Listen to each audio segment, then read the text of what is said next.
Hello, everyone. Welcome to Developing Palates. I'm Aaron Loomis coming to you, and with me today is Jiunn Liu and John McTavish. How you guys doing? Doing okay. Everybody's high on the day. Last review recap of the day. All right, so today we are talking about the Fratello Classico Corona. Cigar is a Corona 5.5 by 46. Comes out of the Hoya de Nicaragua factory in Nicaragua. Wrapper is Nicaraguan Habano. Binder is Ecuadorian Sumatra, and the filler is from Nicaragua and Peru. It is blended by Omar de Frias. Price point is $8.50, and the cigar was originally released in July of 2013. So with all that out of the way, June, what was your overall experience like with this cigar? Um, to my surprise, it was very average. And I say to my surprise because I've had his Classico line. This is the Classico line, right? Yep. And I've had it when he first released it, maybe, gosh, I don't know, 4 or 5 years ago. Yep. And those were fantastic.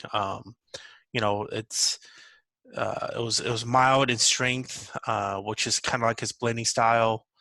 It was full of flavors, but within this cigar review and this sample, it was not that at all. There was like the only commonality was like the mild strength that I expected to have. But other than that, the cigar was really like bland, uneventful. It's within the actual flavors that I talked about in the cigar, like I had to like really reach out and like grab some flavors to talk about. But overall, I was pretty disappointed in this experience, knowing that it should be a lot better than what I've had. How about you, John? What were your thoughts?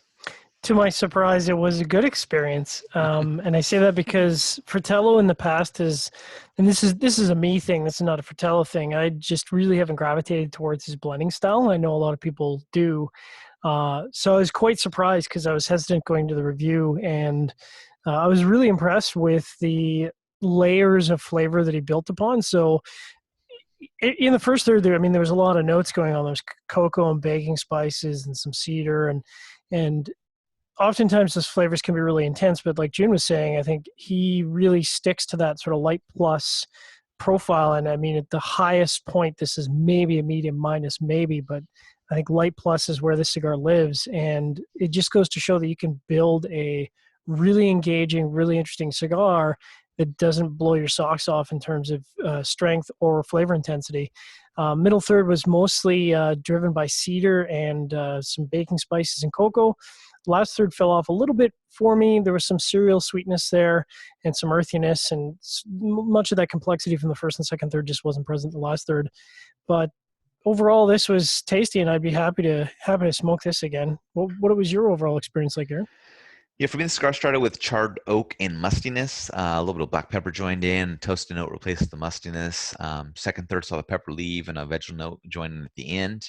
Final third saw some char return. Construction wasn't very good on my sample, primarily due to the cigar having trouble burning and requiring relights and touch-ups. The first third of the cigar had a nice profile, but by the second third, the burn issues I think were taking a toll on the flavor profile. Just those relights were just not playing well with the smoking experience. Not a great showing for the line, but I've smoked multiple of these cigars in various vitolas, and it's been a much better experience. So I think that this was just a poor showing for the cigar I smoked for the review. Um, you know, like June said, it's smoked better in the past. But I would say if you do want to try the cigar, I'd recommend gravitating towards the Boxer Vitola. It's kind of the box press torpedo. I've always found that to be the what I think is the best for this line. So Yeah. His boxer vitolas are, in general, the better of yes, I would all of agree with his that. vitolas. Yeah. Across the board, I usually gravitate towards those the most. So, all right, let's get into the scores. Start at the top with you, John, at 6.52. June was next to 5.75, and I give it a 5.55. So, how'd that 6.52 match up for you, John? Yeah, that's bang on. It had some bit of a resistance on the draw, but construction overall was perfect. So 652 is exactly where I would expect a cigar like this to land, and 652 for me means this would be in my regular smoking rotation. Nice. All right, June, 5.75. Um, Average tasting profile, great construction. Um, Not in a hurry to revisit anytime soon. Yeah, for me, it matches up well. I mean, it was a above average flavor profile, but I just had a really bad burn performance. It was just, touch ups, couple relights. It was not good. So that was kind of unfortunate the way it played out. Any other final thoughts from you guys on this cigar? Nope. All right.